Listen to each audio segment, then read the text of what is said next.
यदा यदा हि धर्मस्य ग्लानिर्भवति भारत अभ्युत्थानमधर्मस्य तदात्मानं सृजाम्यहं परित्राणाय साधूनां विनाशाय च दुष्कृतां धर्म संस्थापनार्थाय संभवामि युगे युगे। जन्म कर्म च मे दिव्यमेव यो वेत्ति तत्त्वतः त्यक्त्वा देहं पुनर्जन्म नैति मामेति सो अर्जुन। वीतरागभय क्रोधामन्मया मामुपाश्रिताः बहवो ज्ञानतपसा पूता मद्भावमागताः। हे भारत अर्जुन, जब जब भी धर्म की ग्लानि सृष्टि चक्र में बाधा उत्पन्न होती है और अधर्म की प्रबलता फैल जाती है, सृष्टि चक्र में बाधक तत्वों की प्रबलता होती है, तब मैं स्वयं जन्म लेता हूँ। सज्जन साधु पुरुषों की संरक्षा और दुष्टजनों के विनाश के निमित्त महापुरुषों के रूप में युग युग में मैं स्वयं जन्म लिया करता हूँ। उपरोक्त 7वें श्लोक में पठित धर्म शब्द का अर्थ किसी पालौकिक पंथ या निष्ठा से नहीं वरन अत्यंत व्यापक है। धर्म से अर्थ उस यज्ञ चक्र से है जिसे सृष्टि के आरंभ में सृष्टि रचयिता ने प्रारंभ किया तथा जिस यज्ञ चक्र से सभी प्राणियों की वृद्धि एवं समृद्धि की कामना की, उस चक्र में दुष्ट व्यक्तियों द्वारा व्यवधान उत्पन्न किया जाता है,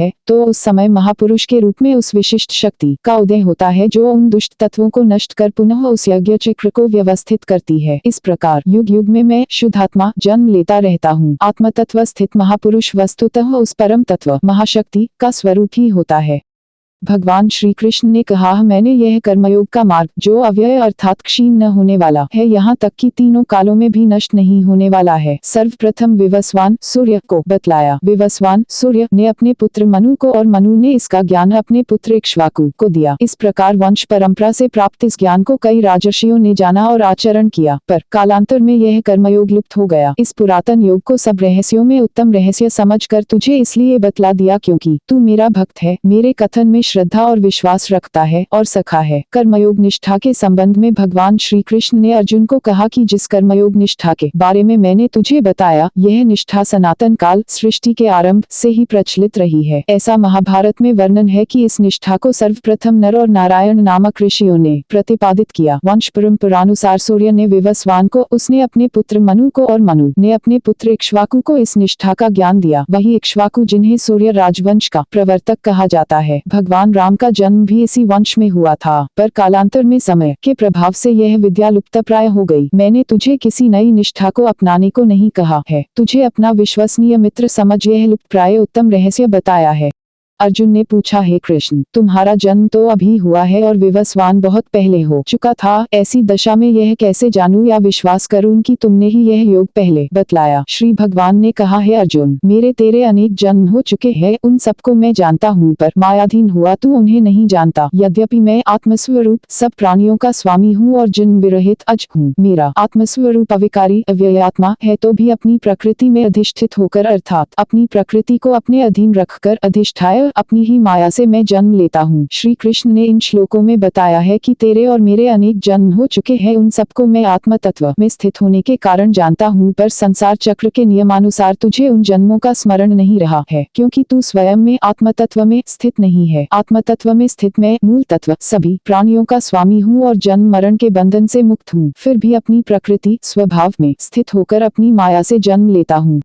सज्जन साधु पुरुषों की संरक्षा और दुष्टजनों के विनाश के निमित्त महापुरुषों के रूप में युग युग में मैं स्वयं जन्म लिया करता हूँ। उपरोक्त 7वें श्लोक में पठित धर्म शब्द का अर्थ किसी पालौकिक पंथ या निष्ठा से नहीं वरन अत्यंत व्यापक है। धर्म से अर्थ उस यज्ञ चक्र से है जिसे सृष्टि के आरंभ में सृष्टि रचयिता ने प्रारंभ किया तथा जिस यज्ञ चक्र से सभी प्राणियों की वृद्धि एवं समृद्धि की कामना की, उस चक्र में दुष्ट व्यक्तियों द्वारा व्यवधान उत्पन्न किया जाता है, तो उस समय महापुरुष के रूप में उस विशिष्ट शक्ति का उदय होता है जो उन दुष्ट तत्वों को नष्ट कर पुनः उस यज्ञ चक्र को व्यवस्थित करती है। इस प्रकार युग युग में मैं शुद्धात्मा जन्म लेता रहता हूँ। आत्म तत्व स्थित महापुरुष वस्तुतः उस परम तत्व महाशक्ति का स्वरूप ही होता है। हे अर्जुन, जो व्यक्ति मेरे इस प्रकार आत्म तत्व में स्थित दिव्य जन्म और दिव्य कर्मों के महत्व एवं रहस्य को जानता है, जिसने आत्म तत्व को हृदयंगम कर लिया और आत्म तत्व में स्थित हो गया, वह मृत्यु के पश्चात पुनर्जन्म के चक्र से छूटकर मुझ में आ मिलता है, ब्रह्मस्थ हो जाता है। राग भय और द्वेष से विरहित हो मुझ में रमे हुए, मेरा आश्रय लिए हुए, सभी कर्मों को कर्तव्य रूप में निष्पन्न करते हुए मुझे अर्पित करने वाले अनेक व्यक्ति ज्ञान रूपी तप से शुद्ध होकर मेरे स्वरूप में मिल गए हैं, अर्थात मेरे स्वरूप को पा चुके हैं। जिन अनेक लोगों ने उपरोक्त रीति से ब्रह्म ज्ञान की अनुभूति कर ली, वे स्वयं ब्रह्म में हो गए। 9वें श्लोक में कहा है कि भगवान के दिव्य स्वरूपों के कर्मों के स्मरण और कर्मों की पृष्ठभूमि की भावना को हृदयंगम कर स्वयं भी उसी भावना से आचरण करने वाले व्यक्ति स्वयं ब्रह्म में हो जाने के कारण पुनर्जन्म पुनर्जन्म के बंधन से मुक्त हो जाते हैं। यहाँ यह कहना आवश्यक है कि केवल शाब्दिक उच्चारण या केवल उनके दिव्य चरित्र का वर्णन करने या सुनने से मुक्ति संभव नहीं है। ऐसा तो केवल दुनिया को दिखाने हेतु लोग किया ही करते हैं। इस सब के लिए सर्वप्रथम इस ज्ञान का होना आवश्यक है कि निर्गुण से सगुण कैसे बना।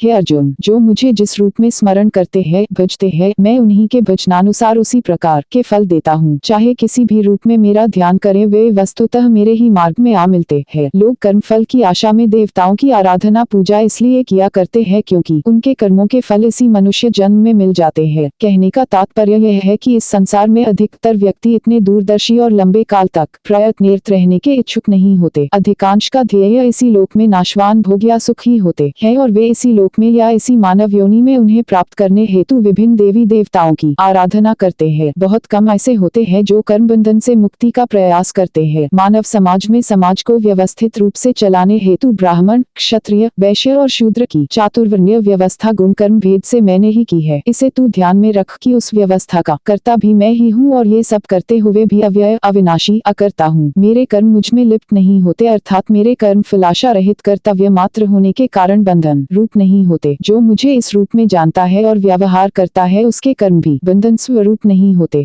इसे जानकर पूर्व में भी प्राचीन काल में मुमुक्षु ज्ञानार्थी लोगों ने भी कर्म किया था। अतः तू भी उन पूर्व के लोगों का अनुसरण कर कर्म कर। जहाँ संन्यास मार्ग में कर्म न करने के लिए कहा जाता है, वहाँ कृष्ण ने कर्म करने को कहा है। क्या कर्म है क्या अकर्म, इस विषय में बड़े बड़े विद्वान भी असमंजस में पड़ जाते हैं। अतएव मैं ऐसा कर्म सिद्धांत बताता हूँ जिसको जानकर व अनुसरण करके तुझे अशुभ से मुक्ति मिल जाएगी। कर्म की गति गहन है और यह जानना आवश्यक है कि कर्म क्या है, और यह भी समझना चाहिए कि विकर्म विपरीत कर्म क्या है, और यह भी जान लेना चाहिए कि अकर्म कर्म न करना क्या है। कर्म में जिसे अकर्म और अकर्म में कर्म दिखाई देता है, वही मनुष्य सब मनुष्यों में ज्ञानी और वही युक्त अर्थात योगयुक्त है, और वही संपूर्ण रूप से कर्मों का करने वाला है। यहाँ यह स्पष्ट करना जरूरी है कि कर्म क्या है, अकर्म क्या है एवं विकर्म क्या है। इस संबंध में गीता का स्पष्ट सिद्धांत क्या है। संन्यास मार्गी टीकाकारों को स्वरूपतः कर्म संन्यासिष्ठ है, इसलिए खींचतान करके यही सिद्ध करने का प्रयास रहा है कि गीता के अकर्म का तात्पर्य कर्म त्याग ही है। कर्मकांड के समर्थक मीमांसाकारों को जिनको इष्ट कर्म यज्ञ याग आदि ही प्रतीत होते हैं, बाकी सभी विकर्म। गीता का दृष्टिकोण इन दोनों से भिन्न निष्काम कर्मयोग का है। गीता का यह दृष्टिकोण स्वीकार कर लेने पर अकर्म का अर्थ कर्म संन्यास, कर्म त्याग हो ही नहीं सकता। मनुष्य कर्म शून्य हो कैसे सकता है। जीवित रहने हेतु सोना, उठना, खाना पीना आदि कर्म तो करने ही होंगे, चाहे वह व्यक्ति संन्यासी ही क्यों न बन जाए। यदि ये कर्म भी अकारण छोड़कर कर्म शून्य अकर्मी कहलाने का प्रयास करे तो वह जीवित नहीं रह पाएगा और आत्महत्या का पातकी कहलाएगा। अपने जीवन लक्ष्य की प्राप्ति की बात तो दूर की रही, यह निश्चित है कि मनुष्य जब तक जीवित है उससे कर्म कभी छूट ही नहीं सकते। तो फिर गीता का अकर्म से तात्पर्य क्या है, क्योंकि कर्म में अकर्म का शून्यता तो संभव ही नहीं है। अतः गीता के अनुसार इसका मुख्य अर्थ कर्म फल की आशा को फल में आसक्ति त्याग कर कर्तव्य की भावना से कर्म का निष्पादन ही अकर्म है, क्योंकि इस बुद्धि या भावना से किया गया कर्म बंधनकारक नहीं होता, इसलिए अकर्म ही है। विपरीत कर्म से तात्पर्य जो इस भावना के विपरीत स्वार्थ बुद्धि से कर्म किया जाए वह विकर्म है, अथवा शास्त्रीय मर्यादा से विरुद्ध कर्म विकर्म है। इस 18वें श्लोक में जो विरोधाभासी वर्णन है उसका यही हेतु है। आगे के श्लोकों में इसे और स्पष्ट किया गया है। इस संबंध में अष्टावक्र गीता का एक श्लोक उद्धृत करना प्रासंगिक होगा। हालांकि उपरोक्त गीता संन्यास मार्ग की है। निवृत्तिर्पि मूढ़स्य प्रवृत्तिरुपजायते प्रवृत्तिर्पि धीरस्य निवृत्ति फल भागिनी, अर्थात मूर्खों की निवृत्ति हठ या मोह से कर्म विमुक्ता भी वास्तव में कर्म में प्रवृत्ति है, तथा पंडित विद्वान लोगों की निष्काम रूप में प्रवृत्ति भी वास्तव में कर्म त्याग अकर्म का फल देने वाली होती है। ज्ञानी पुरुष उसी को विद्वान या पंडित कहते हैं जिसके सभी समारंभ कर्मों का प्रारंभ फलासक्ति से रहित होते हैं और जिसके कर्म ज्ञानाग्नि में भस्म हो अकर्म बन जाते हैं। हाँ, कर्मों के भस्म होने का तात्पर्य कर्म त्याग ऐसा तो कभी नहीं है। कर्म की आसक्ति छोड़कर जो सदैव संतुष्ट निराश्रय है, अर्थात जो पुरुष कर्म फलासक्ति पर कर्म करने को आश्रित नहीं रहता, अर्थात जिसका ऐसा आग्रह नहीं है कि अमुक प्रकार के कर्म से अमुक फल मिले ही, वह व्यक्ति सब कुछ करते हुए भी अकर्ता है। निराशी अर्थात फल की आशा छोड़ने वाला और चित्त का नियमन कर सब प्रकार के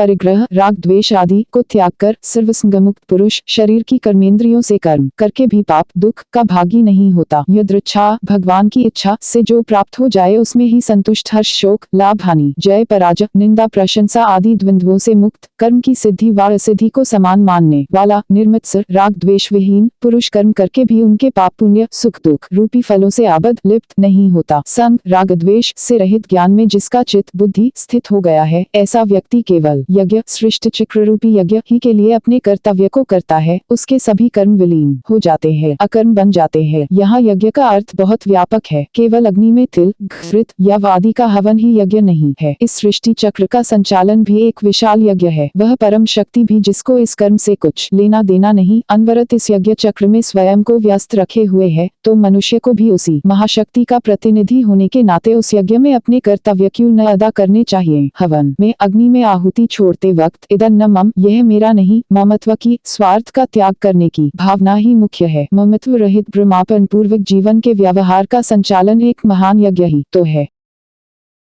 कथा सुनने के लिए बहुत बहुत धन्यवाद। अगर यह कथा अच्छी लगे तो वीडियो को लाइक और शेयर करें। इस तरह की कथा सुनने के लिए चैनल को सब्सक्राइब जरूर करें। कमेंट में राधे राधे जय श्री कृष्णा जरूर लिखें।